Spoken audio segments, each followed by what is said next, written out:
Hey guys, so before I sent in my documents for how to deal with my traffic ticket, I wanted to show you what I was doing so that way I don't forget. So I'm gonna go, I'll take it up here, and I'm gonna show you guys.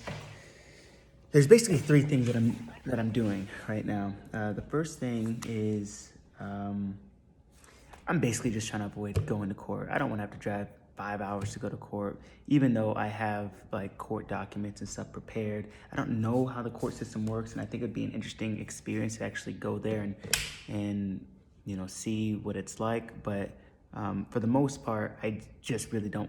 It's just such an inconvenience. I have stuff that I want to do that is not driving 10 hours there and back. So, with that being said, I'm gonna go over the things I'm going to try to do to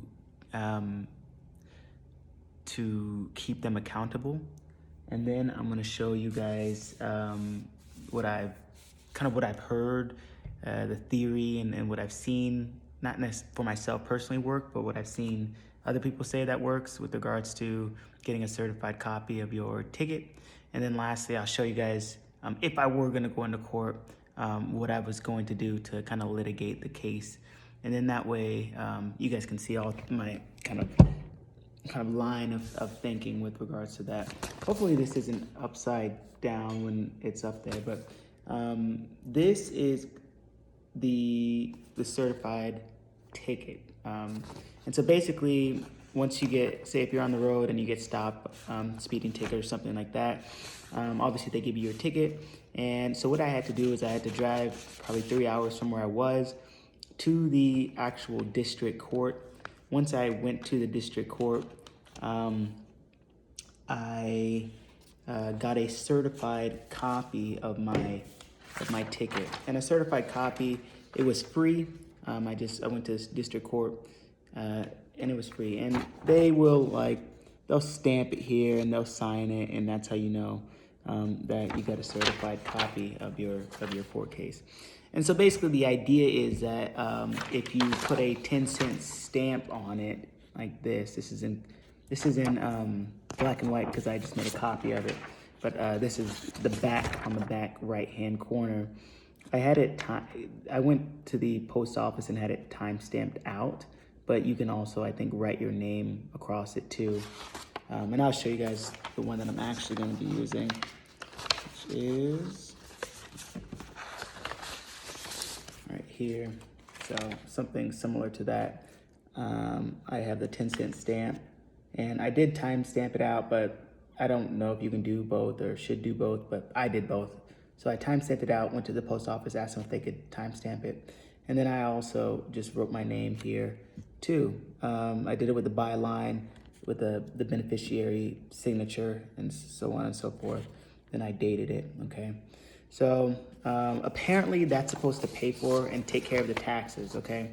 I'm also putting this cover letter on, so that way they're not kind of taken by surprise. And basically this just says, hey, to whoever's taking a look at this, take a look at my certified copy of this uniform citation, and here are the taxes. The taxes are being paid on it. So apparently every court case has to do with just our inability to, a failure to pay taxes, the taxes due. And so, now they can't get me for paying the taxes. And so I'm addressing this to the district court, and from what I hear, it's supposed to deal with it. But if it doesn't, I have other ways of trying to keep them accountable. There are 3 parties that I was able to find with regards to the case. I wasn't able to actually find the judge, and my court date is supposed to be on Friday, the 26th. When I called in to ask about the procedures of court, I had to essentially get a petition in the court. They was like, basically anyone who knows about that is out of town doing something, so I wasn't able to get any information there. But it's the W-4 process, and I finally was able to pull the trigger on doing it. I've known about it for some time now, but I was finally able to get around to doing that. And without going into the whole process, because it would be much more than I would want to do for this video, basically, and if you guys want to see that, check out, I think her name is Felicia Felicia, is your name? On YouTube, actually, let me see, drugs. Yeah, Felicia on YouTube, and she talks about the W4 sandwich. Just check out W4 sandwich. You'll see it on YouTube. Okay, and then that she gives like, here's an example of a cover letter that you're gonna send to the IRS. And the whole premise behind it is basically you're using a W4, a 1040, and a 1040B, and essentially you're keeping these people accountable. Okay, so for each person, so I have the district attorney, and I'll show you guys. That's his name right down there in that last box. Okay, I got the district attorney. I have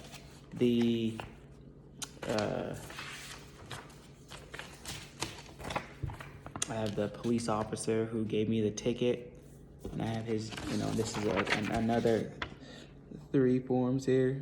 I have this guy here, and with him, again, with each one of these people, it's 3 different paperworks. It's the W4, it's the 1040, and it's the 1040B. That's how I understand it.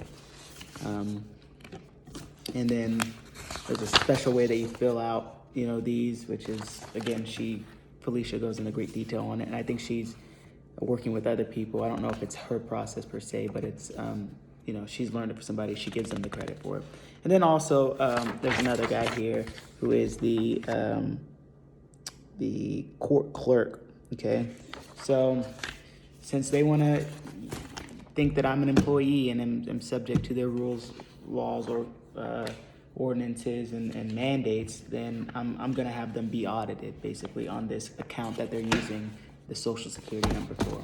So I'm really just doing this to kind of stir the pot a little bit, just if they're gonna call me an employee and give me a traffic ticket and make it inconvenient for me, I'm just like, I guess I'll just return the favor.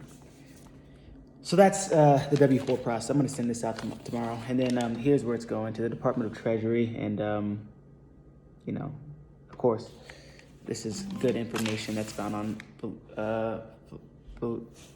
Felicia's video, and there's many people who are doing this stuff too. So it's just a really good way to keep them accountable, and it's evolving as it's going to. More information is coming out day by day. Lastly,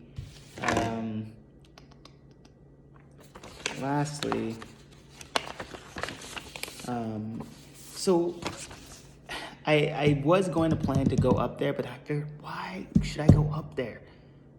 I don't want to do that. It would only really just be for the experience, and to be honest, I just don't have the time to do that right now. So basically what I ended up doing was, I did this process that's found on the SCDM website. Now, unfortunately, I guess fortunately, these people deserve this, but the right to travel, they have on the SCDM website, they have something called the right to travel. And in the right to travel, defending your right to travel, they have all this information about how to litigate in court and everything else. And so, I don't know if this is the paperwork I'm looking for, but let me see here.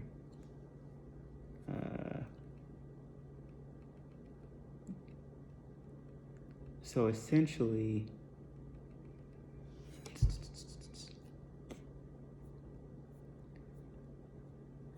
okay.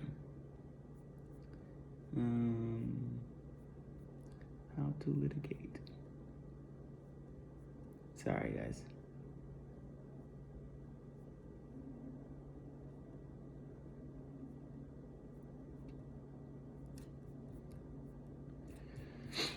So anyways, this is defending your right to travel, and I'm trying to pull up where it talks about the basics, the basic litigation process, which is what I would have used if I decided to actually go up there. And that is oddly,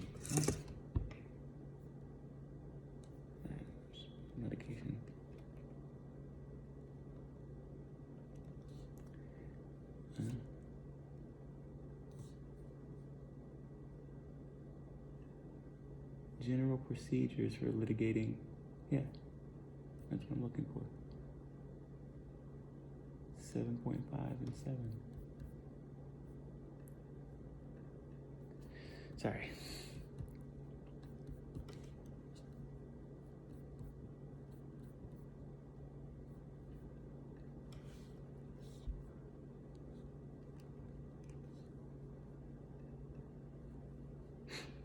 All right, well, all that to be said, hopefully I can, handling traffic stops and tickets.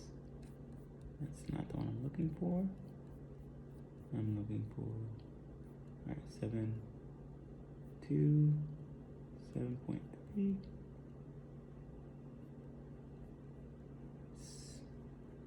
All right, general procedures for litigating traffic tickets. Sorry about that, guys. So essentially, I just followed this basic procedure for litigating traffic ticket. The first thing it says is write your motion or petition, okay? And so here's this. I just looked up how to write a motion, and here's kind of what I came up with. I don't know if it's perfect or right, but here's what I came up with. Essentially, you know, you say here's who the plaintiff is, here's who the defendant is, and here's my motion. My motion is I'm trying to dismiss this traffic ticket. Why? And this is, and I explain in here why I think it should be dismissed. In my motion to dismiss the traffic ticket, I basically say comes now the defendant, you know, the all cap name in the cited case above, and respectfully ask the court to consider this motion to dismiss traffic citation ticket issued to defendant on June 11, 2020. A copy of said citation being attached here is Exhibit A. Here's my Exhibit A right here. That's the traffic ticket. And as grounds for said motion, defendant would show unto the court the following. Here's what I showed. And I basically just used the statutes that they said on here that I broke. Can't really see it too well, but basically there are a couple of charges on here. There's a charge 1 and a charge 2 that are right here, and then the statute numbers 1 and 2 right here. And so I wrote do not contract and signed it without prejudice, and you know, I don't want to contract with you guys. And I sent that in, but you know, they didn't get back to me, so I don't know one way or the other. But anyway, so here's what I said. I said the defendant would show the court the following. Here's point 1. Point 1 is charge 1. And I explain what they wrote in the ticket. Charge 1, speeding 10 miles over the speed limit. Statute 198-390 states that the speed limit is for motor vehicles on the highways. I then go on to say Title 18 U.S.C. 31 defines motor vehicle as every description or other contrivance propelled or drawn by mechanical power and used for commercial purposes on the highway and transportation of passengers and property. Defendant was not using his automobile for commercial purposes. That's it. That's it. And they would have to prove, of course, they would have the burden of proof to prove that I was operating in commerce, and I wasn't. Then charge 2, which is the second charge on here, no operator moped license. Statute 186-410-3 states that a person over the age of 16 who is not a United States citizen, which I'm not, and who is legally visiting the country for less than 1 year may drive in Kentucky on a valid domestic license issued by the person's country of domicile and shall not be required to obtain a Kentucky's driver's license. So defendant is not a United States citizen and possesses a valid domestic license. And that is my, the one that I got from the ITA website. It's in my car right now, but I would put that as Exhibit B. Here's my valid domestic driver's license. And it's not under any jurisdiction of the United States. So wherefore the defendant respectfully moves the court to dismiss the said traffic ticket with prejudice. Then I have a certificate of service, and then I'm gonna, obviously send it to the district people. And that's about how I wanted to go about it. Okay, so again, I wanted to avoid going to the actual court because I just don't want to do that, and I feel like there's I just feel like it's just unnecessary and a waste of time. But I was prepared if I needed to. And all this stuff I've been doing for like over the last 2 months. But like, you know, when you feel a little bit of pressure, like I kind of operate a little bit better under pressure. It's just fortunate because sometimes I procrastinate a little bit. But all of this stuff I had been prepared before today, and you know, the date coming up just kind of put the fire under me a little bit more to like, all right, we can get it done. So with that being said, that's kind of how I'm going about it, guys. I don't want to go there. I don't want to drive 5 hours for 2 seconds. I think it would be a great experience, but it's just not something that I really want to do when I think that there are other ways that it can be done. And then, you know, hopefully this works. If it doesn't, then whatever, we'll have to deal with it as it goes along. They'll probably put in a plea for me, and I don't know what I'll do after that, but you know, all this to be said, this is the process. It's all good, and it's all gravy, and we're all learning to go about it. So much love to you guys. We will see you on the next video.